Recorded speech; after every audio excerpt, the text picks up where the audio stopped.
Next, I request Honourable Minister for Corporate Affairs, Mr. Salman Khurshid, from India, to say a few words.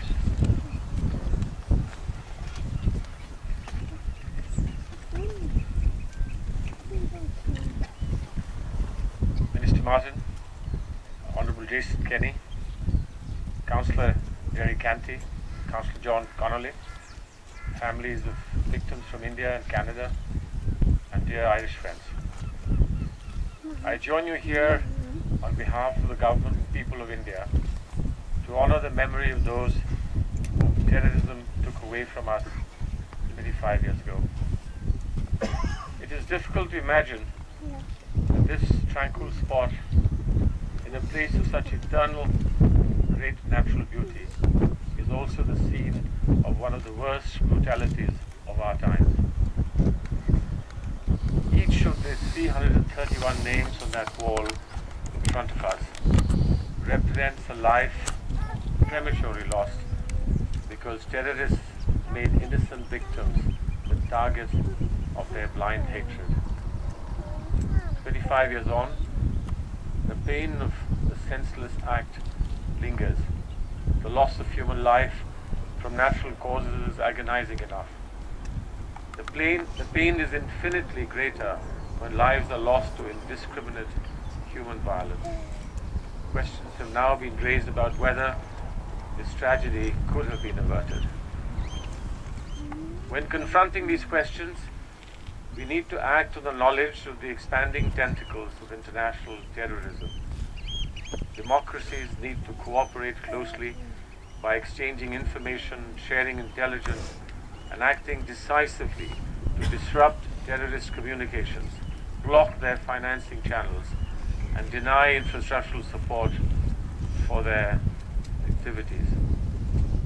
Our best homage to the memory of all victims of such mindless terrorist attacks would be to create an environment in which the activities of terrorist groups are strictly curbed and perpetrators of terrorist actions are brought to justice.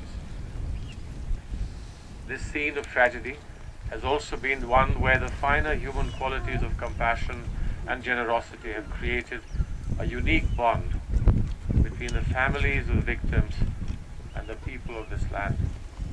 The spontaneous response of the people of County Cork, of the armed forces and of the Irish government in the immediate aftermath of the crash deserves the reiteration of our warmest appreciation. Thank you.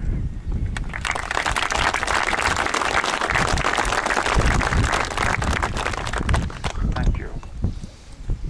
Finally, I request Honourable Minister for Immigration, Mr. Jason Kenney from Canada, to say a few words.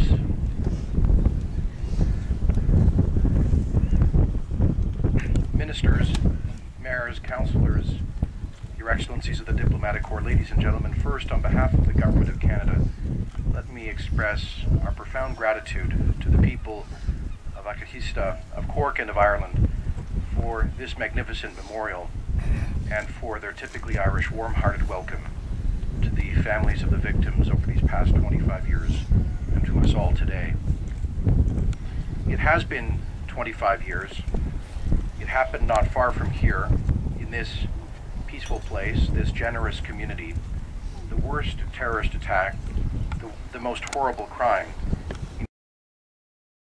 unconscionable cruelty planned and executed in Canada by Canadians against their fellow citizens and other peaceful travelers. Ce fut une atrocité commise par des gens lâches et motivée par une extrême méchanceté. Like all such atrocities, the bombing of Air India Flight 182 was an attempt by a tiny few to rule by fear. Consumed by political grievances, they conscripted innocents in the service of their perverse cause. 329 lives, each one of them of immeasurable value, were taken that day. The lives of their families were changed forever, and Canada suffered a terrible wound. What draws us to this place of loss? It is the need, it is the duty to remember each and every one of those who perished here, and in remembering, to honor them.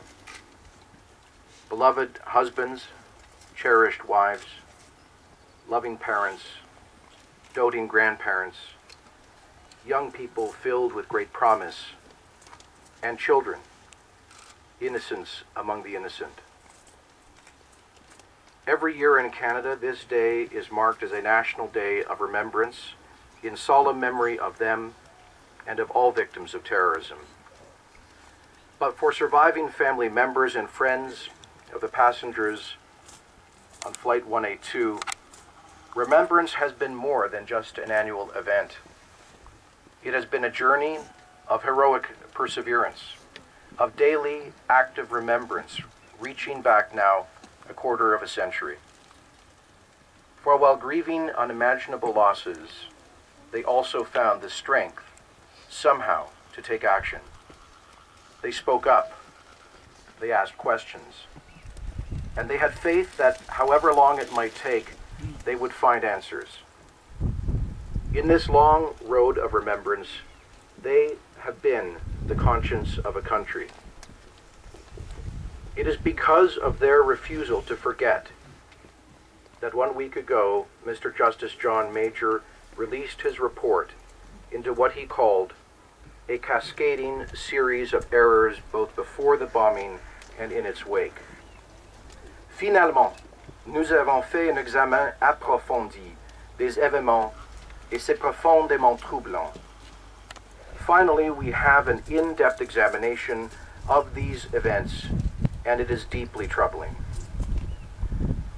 Prompted by the findings of the inquiry that he commissioned, Prime Minister Stephen Harper will today speak at a similar solemn ceremony at the Flight 182 Memorial in Toronto, which is an echo of this sundial and which in fact faces us here in Akahist.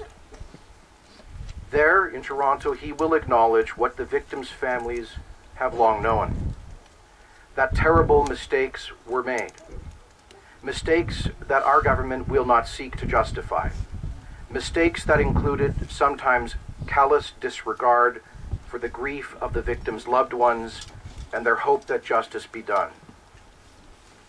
On behalf of the people and the Government of Canada, he will offer a sincere and unconditional apology to the families of the victims of this terrible crime. He will rededicate our country to learning the lessons of what went wrong and in combating the evil of terrorism so that other families in the future will not have to suffer the same loss that many of you have carried with you for 2.5 decades. This morning, we recall the sacred memory of those whose lives were taken in these skies and on these waters, and we honor their loved ones for refusing to forget and for the service that they have rendered. Vous n'oublierez jamais, et le Canada n'oubliera jamais. You will never forget, neither will Canada forget.